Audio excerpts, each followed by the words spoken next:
right, ladies and gentlemen, hello and welcome back once again to the only coast to coast show that's all about the information economy. It's called Inside Analysis. Yours truly, Eric Kavanaugh, is here.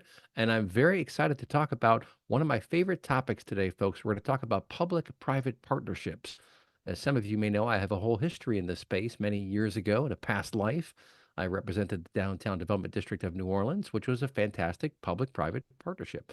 You had folks from the business community who joined folks from the government world to collaborate on projects and make good things happen for downtown New Orleans. They did everything from economic development efforts to street signs to all sorts of programs to highlight attention for retail, for hotels, research projects, all kind of fun stuff. And I saw firsthand how well those kinds of things work. So obviously in the business world, you get investment from companies who want to build out their portfolio or maybe see some future in what you're building on so they can bring some venture capital to the table. And usually they want equity or something along those lines to give you that money up front. That's not really the case in terms of public access. So governments who want to better the lives of their community will work with the community directly, or sometimes they'll work with other agencies and other organizations to figure out how to build cool projects, how to do cool things that benefit all of society. And that's what we're going to talk about today. We've got a guest from Silicon Foundry, very interesting company I came across earlier this year. They're doing fantastic work in consulting with all kinds of organizations around innovation. So they work not just with venture capitalists, but also with big companies, also with government agencies, with a whole bunch of different organizations. They do really good work to help shepherd these projects and get some cool things happening. And it looks like we've got Trevor Pawl joining us now as well. So we're going to have a lot of fun talking with him. But first, let me throw it over to Eli Promsel of Silicon Foundry. Eli, tell me a bit about yourself and the kind of work you're doing over at Silicon Foundry. Absolutely. Thank you so much, Eric. My name is Eli. I'm with Silicon Foundry. I've been with the team for the past 3 years or so, and I'm a principal over here. And the work that we're doing is a mix of effectively what we're doing to support corporate innovation teams alongside governments and economic development organizations. For the purposes of today, we're going to focus primarily on the government side and the work that we're doing with EDOs. And effectively how we're supporting them is being able to foster thriving innovation ecosystems in order to foster some of these first of its kind type of initiatives and projects, while also attracting very innovative and emerging businesses from around the world. So that's effectively how we're working with economic development corporations and government leaders around the world today. Yeah, that sounds fantastic. And Trevor Paul has dialed in, and he is the former Chief Mobility Officer from the state of Michigan, I believe. Trevor, welcome to the show today. Tell us a little bit about yourself and the cool work that you did with Silicon Foundry for the state of Michigan. It's great to be here. So, we may not realize it, but every day, all of us contribute, participate in public-private partnerships. So, yeah, sure, you may buy your vehicle, and it may be a Ford or a Stellantis, but often you drive on a state road, or you go to an airport that is the perfect example of a public-private partnership, Right. given both on the safety regulation side, but then also just pure infrastructure, who pays for it all. And so really our job, at least while I was at the state as chief mobility officer, was to think not just about 2021, 2022, 2023, but think about 2030, 2032. And what does a public partnership look like that we all use every single day in 2032? And so we worked with Silicon Foundry to really test the bounds of what was possible, see what technology was out there in the world that was scalable, and then try to bring that to the citizens of Michigan. We are the mobility capital, and we are the automotive capital, but you got to earn that title. And we're at this very interesting point in the automotive industry that is similar to the 1910s, 1920s. Things are changing very fast, not just with the vehicles, but also with the environment around those vehicles. And so it was paramount that, a lot of people think, yes, Detroit is the home of the Model T, the first vehicle, but the truth is we're also home to like the first 3-color traffic light, the first mile of paved road. So there's a leadership role that Michigan should play around infrastructure. And we found Foundry to be the best partner in dreaming of what could be possible. Yeah, that's really cool, I have to tell you. And I think for a lot of folks working with the government can seem daunting. For some folks, working with big tech can seem daunting. And it helps, and maybe Eli, throw this back over to you. It helps to have a consultant, a trusted partner advisor to work with you and help you understand the ropes of working with government agencies, the ropes of working with venture capitalists or big tech companies, because they are different environments. They have different mores, different customs. They have regulations, policies, deadlines, all these kinds of things that can be difficult to ascertain for the common man or the common business person. So that's where Silicon Foundry really comes in and helps understand and shepherd that process, right? Absolutely. So in a nutshell, we like to think that we operate within the nexus of the innovation ecosystem. And when I say the innovation ecosystem, I think about absolutely the public side, the public sector, governments, EDOs. It also includes corporates, corporate innovation teams, corporate venture capital teams, the big tech companies. It includes the role that the media plays in that space. It includes the VCs, the venture capitalists, the private equity firms, the family offices. It also includes the incubators and the accelerators. There's this vast, rich, expansive innovation ecosystem, and everyone plays a super important role in fostering this ecosystem, especially when it comes down to the regional level, whether that's at the local level, at the state level, or at the country level.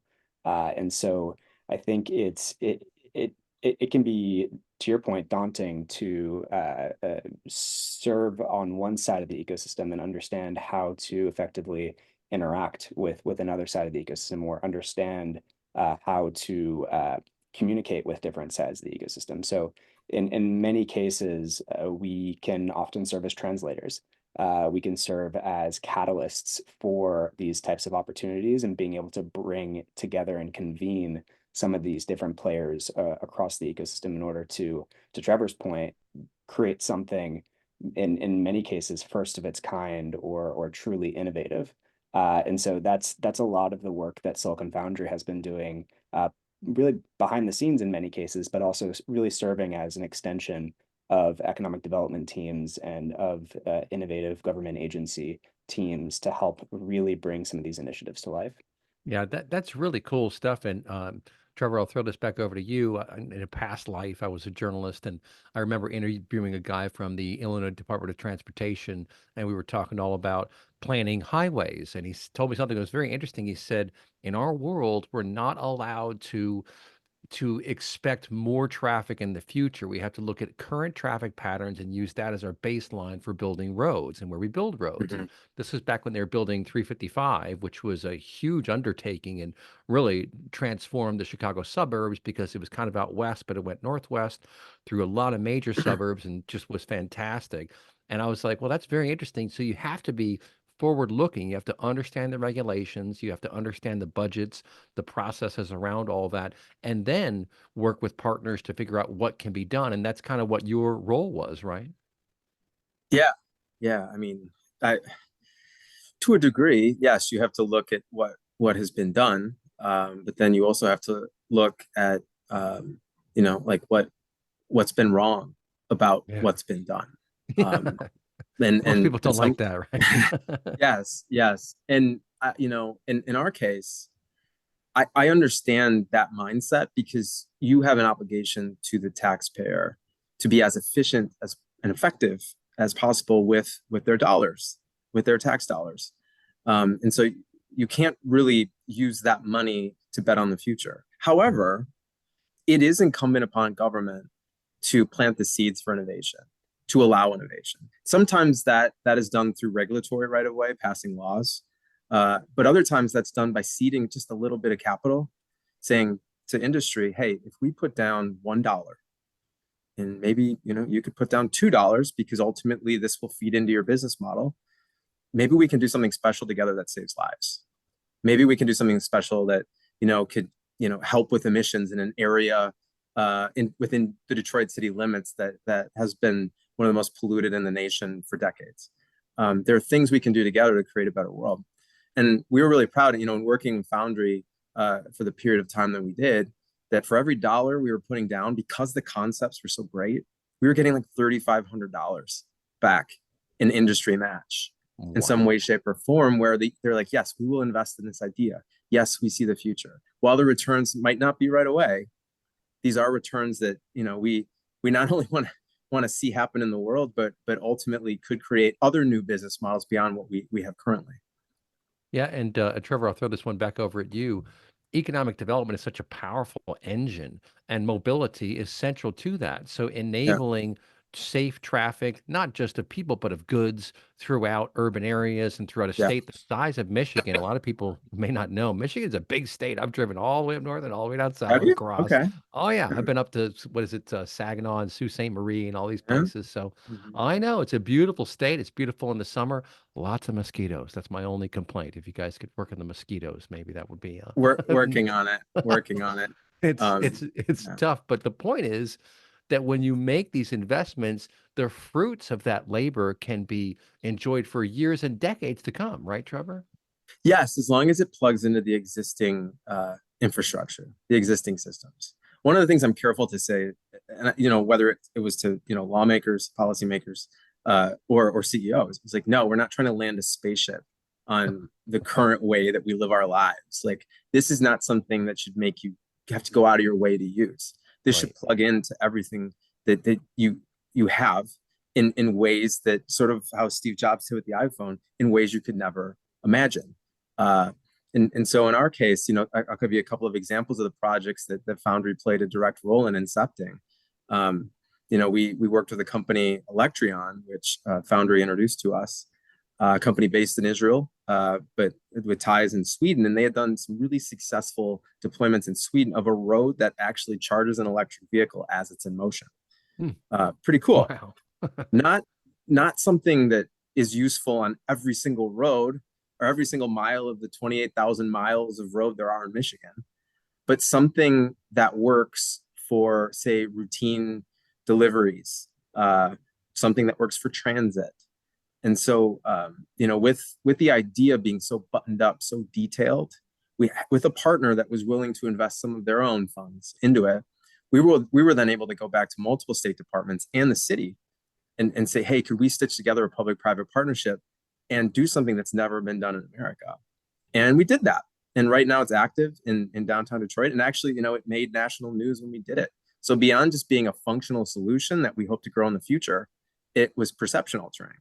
And there are many other examples like that we just needed a little bit of proactive intellectual muscle, because the nature of government is being pretty reactive, and trying to make sure that you take care of what's in front of you and what the citizens need right now. So to have that forward-leaning partner was huge. Yeah, that's really big, and I think it's a good segue to throw it back over to Eli. And I'm in the tech business, Eli, and I'm privy to certain information about advances in AI and analytics and things of that nature. And it takes time and it takes effort, it takes research to stay on top of these things, and also to know who's real, who's maybe not quite as real, who's got better marketing, for example, who's got better product. It takes time, attention, research, and due diligence to understand all that. But now you can see, talking to Trevor here, sometimes that really pays off, right? Yeah, one thing I would add to that, you mentioned time, research, patience. One thing I would add to that is a community, a network. And that's really what Silicon Foundry is putting forward as a really core part of our offering and our value proposition, where we firmly believe, and I feel like this is a mantra that we'll say across the firm internally, but true insights don't live in a database. We leverage research tools. We have access to secondary research platforms, and these are fantastic to help us get up to speed on certain topics very quickly, fantastic for us to be able to gather certain data points. But at the end of the day, true insights, true intelligence that isn't available to everyone just by logging on to the net and Googling something. It comes from conversations like the three of us are having right now, conversations that Silicon Foundry is having day in, day out with the startup community, with founders across the world, with investors, with the corporate innovation and corporate venturing community, and the work that we're doing with the governments and EDOs.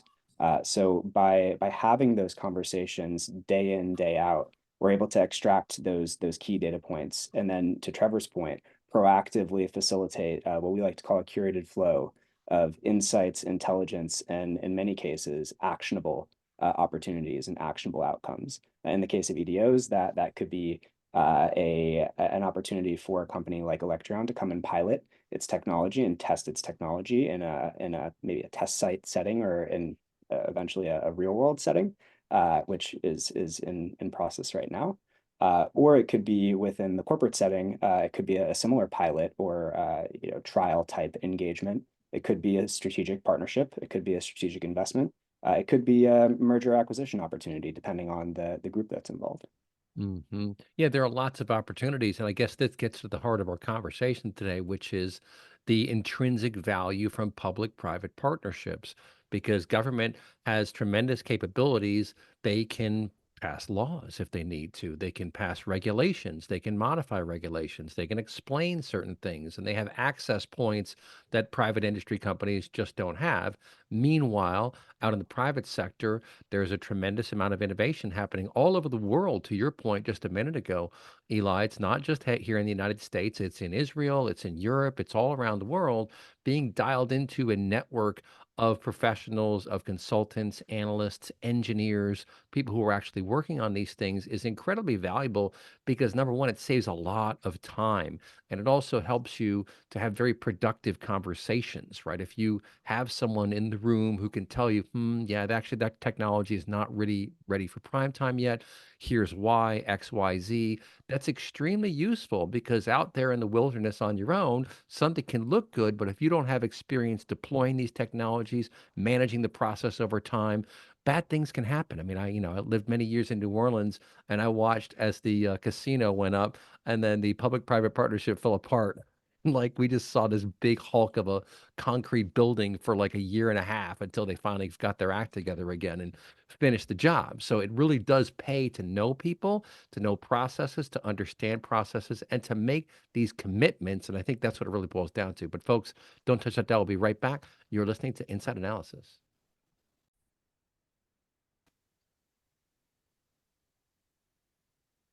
All right, folks, welcome back once again. Yours truly, Eric Kavanagh, here on Inside Analysis.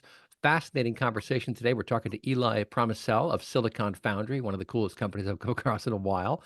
Very interesting folks. They shepherd projects, they make connections, they network, they have all sorts of resources in terms of understanding different kinds of technological innovation, but also bureaucracy and understanding how to deal with bureaus, understanding how to deal with government agencies, understanding how to deal with innovators and venture capitalists. So it helps to kind of have that spectrum, that panoply, if you will, of experts at their disposal. And we've also got Trevor Pawl here. He's the former Chief Mobility Officer from the state of Michigan. And Trevor, in that first segment, I'll throw this back over to you. I did not know that Michigan is where the first three-colored stoplight came from. That's Yeah, pretty good stuff, right? Yellow, green, and red. And I don't know if anyone ever saw the movie, but way a long time ago, there's a movie about an alien landing, and he's driving around with the girl, and she goes, "Don't you know what those lights mean?" He goes, "Yes. Red means stop, green means go, and yellow means go very fast." And she's like, yeah. "No, it means slow down. It means caution."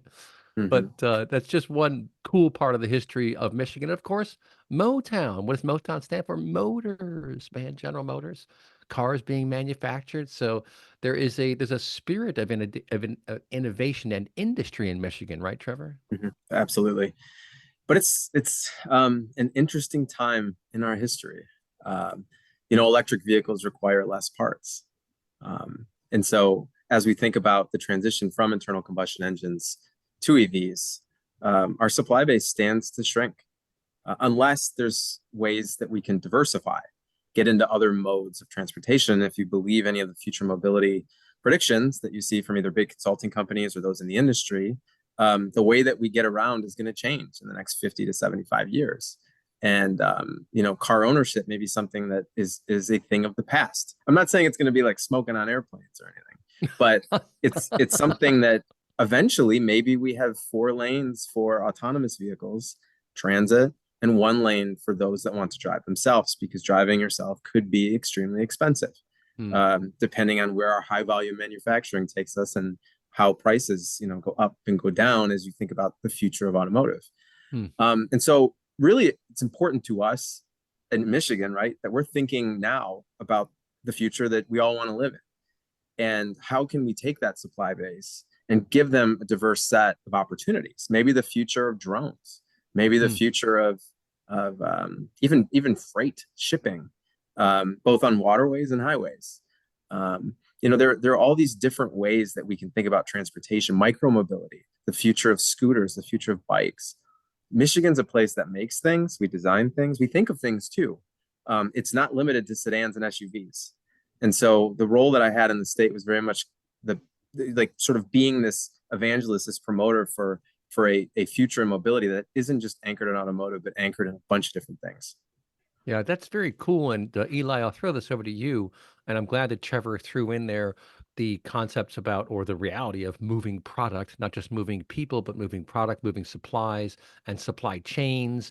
In fact, the first show we did with Silicon Foundry was focused on supply chain, which is incredibly complex stuff. It's something that not many people knew about until really it was the not just the COVID, but before that, the tariffs on China that threw everything into a bit of a tizzy, especially if you were a cyclist like me. You couldn't get bicycle parts because they were all over in China, and that all stopped. But my point is that this is another kind of value that an agency like Silicon Foundry can bring to the table, because to understand the nexus of supply chain, urban planning, development, manufacturing, and artificial intelligence is pretty important stuff, because you can, and we just did a show, in fact, last week with the folks from Dell, and I was pointing out, I remember 25 years ago being amazed by what Dell did with just-in-time delivery.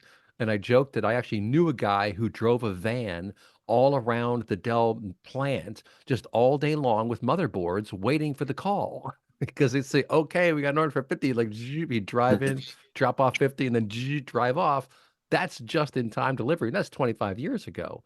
So what I think is interesting here is that you folks at Silicon Foundry can bring this kind of knowledge and expertise and contacts to the table to work with folks like Trevor, who has his own array of contacts, right? Maybe talk about that for a second. Yeah, absolutely. Thank you. I think one of the things that is really cool about Silicon Foundry as a platform and as an organization is the way that so first and foremost, we're industry agnostic. And when I say industry agnostic, I mean we are working with a broad range of members, clients across a range of different industries, whether it's supply chain logistics, as you noted before, whether it's financial services, consumer retail, automotive, aviation. We're working across a very broad set of different industries, and what makes sort of what allows us to be able to do that is really the horizontal nature of a lot of the subject matters that we deal with. So Hmm. take mobility, for instance. Mobility serves as a technology that impacts a broad range of different industries and starts to touch into and teeter into what's happening in supply chain logistics and the movement of goods. And Trevor referred to freight before. What's happening in energy as we talk more about electrification. And so because of the nature, this horizontal nature of the topics that we're dealing with, we're able to work across this broad set of different spaces, and therefore bring insights that come from unexpected places in many cases. So if we're working with one of our members that exists in the supply chain and logistics space, that's trying to look at the future of the warehouse and what's happening in within the warehouse context and some of the technologies, whether it's humanoid robotics or computer vision. Well, a lot of that technology is universal, industry agnostic, horizontal by nature, and that can come into play in the aviation space and what's happening out on the tarmac, and what's happening above and below the wing, and everything that's happening with baggage handling. And one of the really interesting things I think about economic development in particular is the Michigan is home to, and as this, a lot of this conversation has spent time on, is home to it is a true landing zone for mobility innovation. This is an unofficial tagline that I've been trying to push for so long, but I do believe all roads in mobility lead to Michigan. Uh, Nice. and so I it becomes this very natural landing zone for a lot of innovation that's happening in mobility around the world. And so whether it's mobility, whether it's supply chain logistics, whether it's advanced air mobility, there's a lot of opportunity for innovation to take place and EDOs to act as a catalyst, no matter where you are in the world. Yeah, that's a really interesting point you made, Eli. And it kind of speaks to one of my soapbox topics, which is centers of gravity. And Trevor, I'll throw this over to you. You see this all over the place in the business world. Companies and regions will get known. I mean, look at Silicon Valley, for example. It's one of the ultimate centers of gravity for innovation. And to Eli's point, you've got a center of gravity in Michigan around mobility, not just because of Motown, but because of many different innovations over the years. There's a cultural awareness around the criticality of mobility, and that infused with the Michigander spirit, infused with the history and the communities and the cultures that are making the fabric of that state, has created these interesting innovations, right? And so it is now a center of gravity for mobility, and that, to Eli's point, can lead to future advances, whether it's design of new products or understanding the economic impact. I mean, that's another side of the equation too, is being able to measure and manage and report on the economic impact of these things. That's all some pretty cool stuff, right, Trevor? Yeah, absolutely. And when you think about reporting out, what is it that you report out? Typically in state government, it's ultimately what outcomes the governor that's elected chooses. And I've been fortunate. I worked for two governors that we had reports out that not only included the economic impact, so new jobs created or retained, but also, are communities safer, greener, more productive? Are they more accessible? Do the technologies we're bringing to bear, do they uphold a person's dignity? How are we making Michigan not just the mobility capital, but just simply one of the best places to move around, whether it's a good or whether it's a person? And so that's one of the cool parts, I think, of working in government. There's always a couple of different bottom lines that you were focused on. It wasn't just about profitability and return. Clearly, you wanted to make sure the dollars being used wisely, but it was literally about making home a better place. Yeah, that's a fantastic line. And for what it's worth, my wife deals with mobility issues. She has MS, so she's in a scooter all the time, and there are places that are not very ADA friendly, let's say. So Yeah. we're certainly hopeful in the consumer jetpack, right, where she go Yeah. just kind of you maybe use the Yeah. magnetic fields or whatever. But hey, there are trains that run on magnets all around the world now. So there are really cool things that you can come up with. And maybe Trevor, I'll throw this back over to you and then back over to Eli in a second. But when you have again these centers of gravity around certain domains of expertise, material science, for example, what's wonderful is that these groups or these centers have such an advantage and then can leverage that advantage for the broader communities in our country, right? Go ahead. Oh, absolutely. I think one of the roles in government is, and that's core and often underrated, is the convening mechanism, how we can pull everyone together. We're one of the few entities that can get industry to sit in the room with civil rights leaders or folks that don't wake up thinking about business every day. And we have resources to potentially create a structure like an innovation challenge or something that can incent collaboration beyond wanting to make the world a better place. And so one of the examples we did right at the beginning of the Foundry relationship, we worked on something called the Michigan Mobility Challenge. And that, I believe, was $6 to $9 million of resources that ultimately would go towards deployments of new technologies that would help those that are aging, those with disabilities, and veterans. And really focusing on areas of the state, like rural areas, like the Upper Peninsula of Michigan, and parts that maybe don't already have these networks in place to help folks get to the grocery store, get to a doctor's appointment, and even just simple ride sharing. So we saw that. I mean, that was the first of its kind type of challenge in the country, at least for that amount of money. And since then, we've created this always on program. The state is still running it, I believe, the Michigan Mobility Funding Platform. And Eli, you can talk about, I think recently it's been updated again, but it essentially like always is rolling out different, really qualified, really thought through grants to community partners to help with these like intersection by intersection issues, and frankly audience by audience issues, because different people have different mobility challenges. So I don't, Eli, maybe you can talk a little bit about where that program is at now, but it really excited that it's still going. Yeah, I think what's really cool about the Michigan Mobility Funding Platform, and I think the key operating word there is platform, because it really started out, to Trevor's point, around being able to test new and emerging mobility technologies in a testing environment, but then also deploying some of these maybe slightly more mature technologies in a real world environment.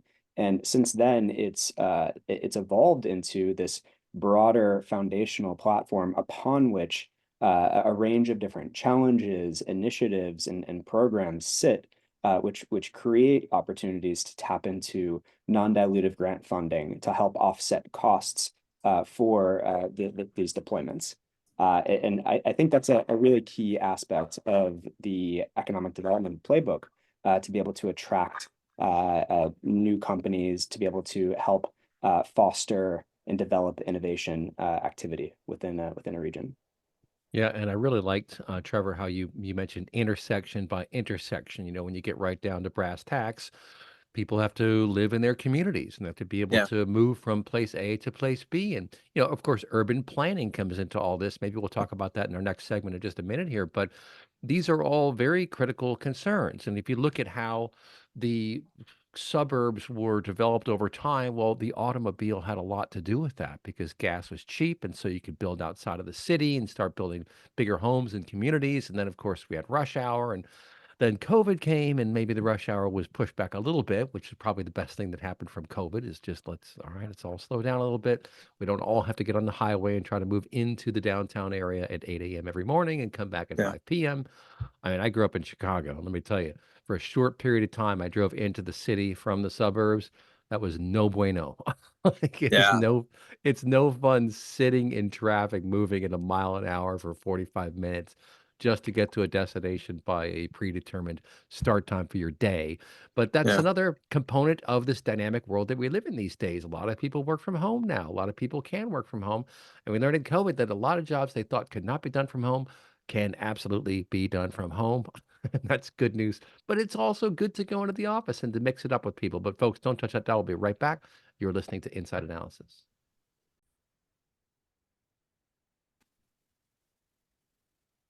All right, folks, welcome back once again to Inside Analysis. Your host, Eric Kavanaugh, here with a couple fantastic guests. We're talking to Eli Promsel from Silicon Foundry and Trevor Pawl, who was the Chief Mobility Officer for the state of Michigan. And they both done really interesting things. And in the break there, we were chatting, we are talking some baseball. Trevor found out that I'm from Chicago and he started harshing on my teams, but it's okay. I understand. Like the White Sox are not doing so well these days. But the Detroit Tigers, man, I've always liked the Tigers. I always had to, had a secret love for the logo and just like the tough Oh, it's the guys, best man. logo in sports. It's pretty good, dude. It's a pretty good, and the stadium is like right downtown, right? So you've got all this transit coming in. You got the convention center there. You got the Yeah. stadiums, bunch of buildings, and that's a big part of life and community, right? It's like allowing people to get to the games, have some fun, get back home. That's all part of the mix, right, Trevor? Oh, 100%. I think it's important.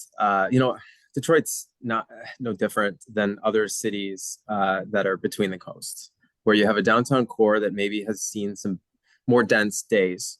Right. At one point, Detroit was the fourth largest city in the country. We had Wow. 2 million people just in the city limits. Wow. Now we're around 700,000, but the city has seen its first population growth since the 1950s this year. So that's a big deal. And so a lot of times when the city does get busy, it's from people coming in for events, whether it's coming in from out of town or whether it's even coming in from 10 miles away for a game. And Mhm. so it's an opportunity to showcase the city. It's an opportunity to improve economic development by allowing folks to get around in multiple different ways. So you don't have to wait in a line. If, say, for instance, you have a disability or you're a little bit older and it's tough to walk, have options so you can experience the city just like a 25-year-old. So for us, you know, there's definitely a role for the mobility that entertains you, the mobility that inspires you, the mobility that makes your city shine. As much as, you know, of course, our priority is the mobility that helps folks get to the essentials and again holds up their dignity. But there's a role for all sorts of ways to sort of impact a person's life. Yeah, no, that's great stuff. And, we live in communities, so it's important to respect the communities and to show respect. And, as you suggest, Trevor, to really allow everyone to live with dignity. And maybe, Eli, I'll throw this over to you. There's a lot of planning that has to go into these things. I mean, urban planning is not new. It's been around for a long time. Maybe it wasn't in play in the formative days of cities like Houston, where they don't have any sort of different zones. You get skyscrapers in the middle of neighborhoods, which is fine, I guess, for the folks down in Houston. But it is a strange environment. But my point is that planning, urban planning, especially these days, takes a lot of effort, a lot of insight, and a lot of connections to do things right. And that's another place where Silicon Foundry can come into play, right? Yeah, absolutely. I think there's a great opportunity, especially when it comes to working with state agencies and offices like the Office of Future Mobility and Electrification in Michigan and EDOs more broadly, to serve as a central convening point among the different state agencies and among the different public and private stakeholders across the region. And to your point around planning, it's important to engage with each of those different stakeholders and understand what are their needs, what are their priorities, how are they approaching situations X, Y, and Z, and really getting their input. I think, and Trevor can probably speak to this better than me, but I can't remember a single project, Trevor, that we had worked on together in which there wasn't an alphabet soup of different agencies that Yeah. were involved in the conversations from day one. Yeah. It's so important. Here, please. Yeah, no, you're absolutely right. You know, when Governor Whitmer wanted to create this Office of Future Mobility and Electrification, it was the first of its kind for a state in the country. And the reason it was created was because we had 17, we did the math, 17 agencies across the state working on some form of future transportation, and no traffic cop, no switchboard, no anything to leverage the good work being done across state government. You know, our Department of Labor hearing about what our Department of Energy is doing, clear collaboration opportunities missed. And so the idea for this office was to sit really between the four departments that were doing the most in the future of transportation. And that when I tell you what they are, it's going to make a lot of sense. So the Michigan Economic Development Corporation, which is like a hybrid government agency, private agency. They do economic development, bring business in. The Department of Environment, Great Lakes, and Energy. So that's our Department of Energy. So the grid, charging, all of those things. Our Department of Labor and Economic Opportunity, which is workforce talent, retraining. As the industry changes, we need to make sure we have new skill sets. And then our Department of Transportation, who own the roads, operate the roads, and are looking to get to zero fatalities and are looking to improve our rush hours around the state. So we kind of sat smack dab in the middle to make sure that what we were hearing was shared as far as it could go across state government. And I think we did a pretty effective job because over time we saw that our projects, our concepts weren't just getting funding from one or two departments, but from 3 or 4 departments that saw application. Or maybe it wasn't funding, maybe it was just dedicated staff. Maybe it was work helping us pass a law. We did a project that Foundry incepted that is now in motion. It's a stretch along Interstate 94 that is essentially a lane just for self-driving vehicles. It's first of its kind in the country again.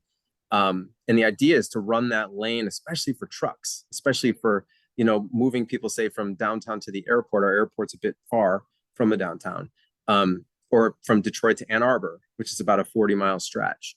And so making sure that, you know, that particular project had the right, how do you say it, protocol, not only the local communities, but then also across the different state departments, making sure that MDOT was in a good place, all the local DOTs, county DOTs were in a good place, but then also thinking about the future of energy and grid, and what does it mean when you have this smart highway? So getting our Department of Energy involved, who's going to work on it?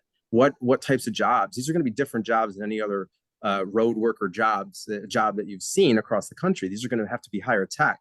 So working with our Department of Labor, and then having this as a backbone to what is the most active commerce corridor in the state, you can use this as an economic development tool to attract businesses. So these ideas that founders bring to the table were really sort of becoming core to how state government ran. This is, it's like, man, I haven't talked about Kavanaugh in a while, but that's a great program, or that's a great infrastructure project.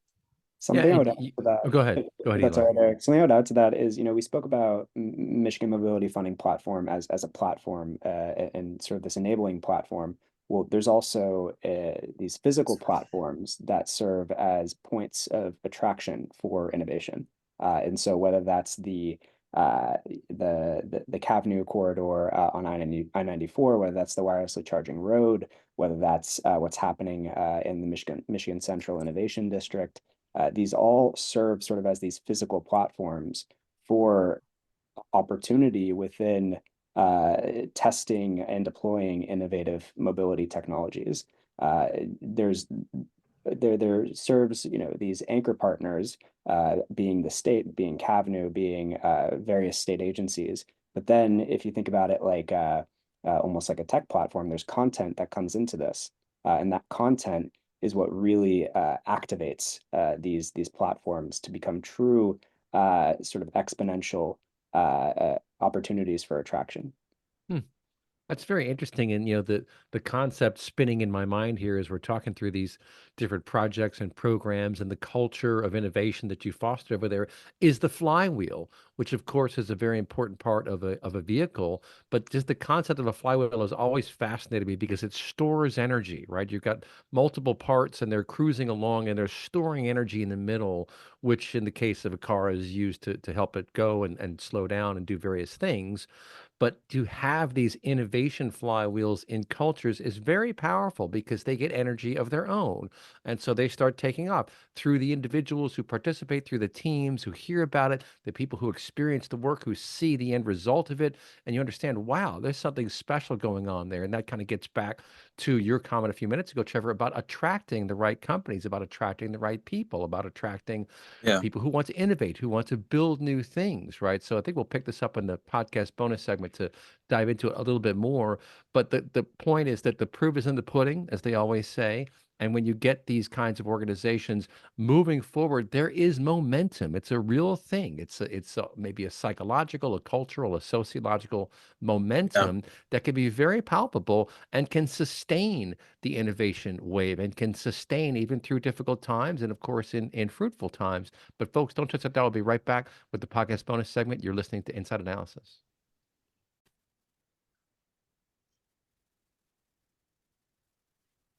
All right, folks, time for the podcast bonus segment here on Inside Analysis. Yours truly, Eric Kavanaugh. We've been talking to Eli Promsel from Silicon Foundry and Trevor Pawl, the former Chief Mobility Officer for the state of Michigan. And maybe, Trevor, I'll throw it over to you first. I'm fascinated by this concept of the flywheel, of an innovation flywheel, and genuinely building up momentum, human momentum. Of course, we understand what that means with a car, but in the world of people and getting things done, there's something very palpable about that, and it's Yeah. energetic, right? It captivates you, it gets you excited. What do you think? Yeah. People want their lives to mean something. They want to solve problems that once they are solved, that solution lives on for generations. That's important.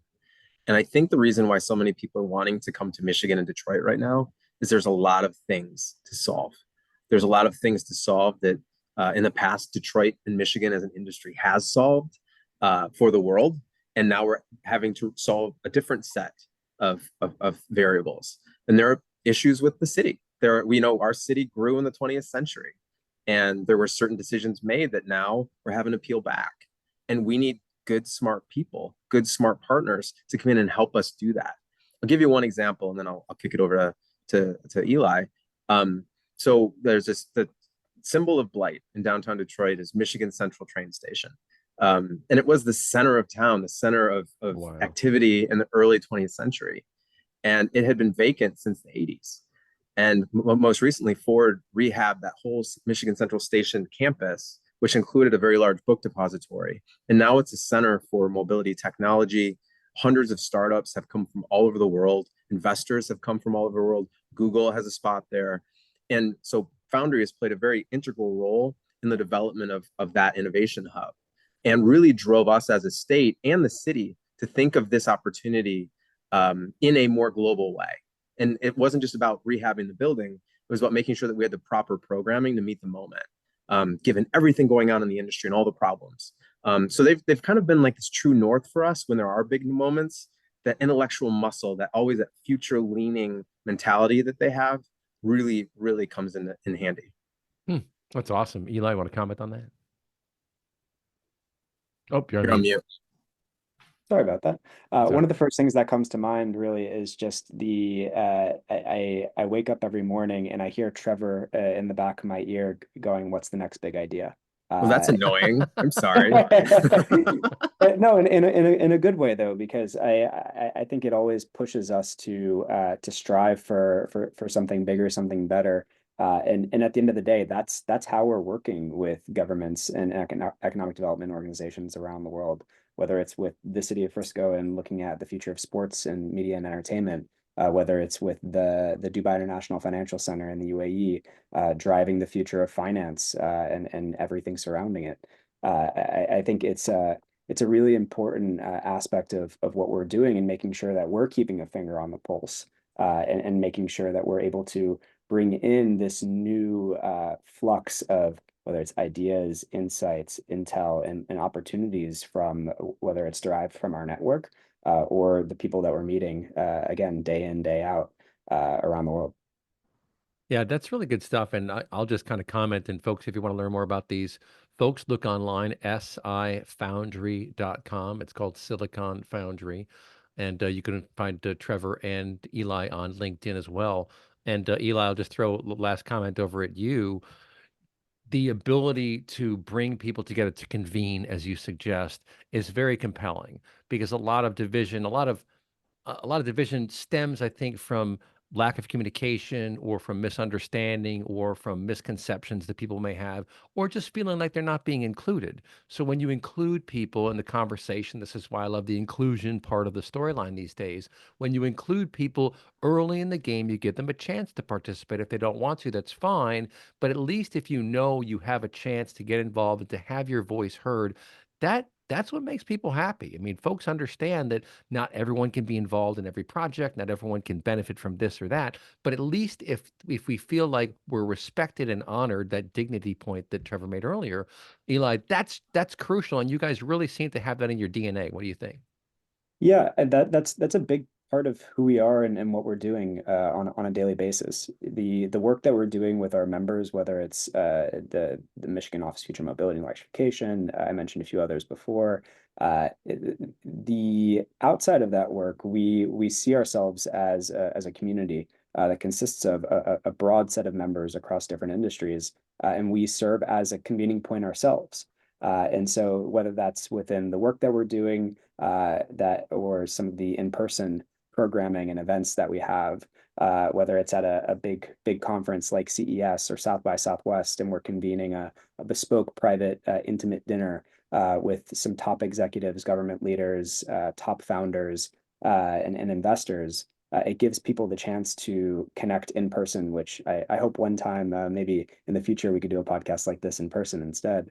But Yeah. we really do believe in the power of convening in person. And I like to think that whether it's small, intimate dinners, whether they're happy hours, whether they are events that take place at our hub, which is our HQ and a co-working space for our members in San Francisco, these really serve as the physical manifestation of what we're doing day in, day out, and the physical manifestation of our network, convening folks from different sides of our network and being able to bring them together to pursue opportunities together.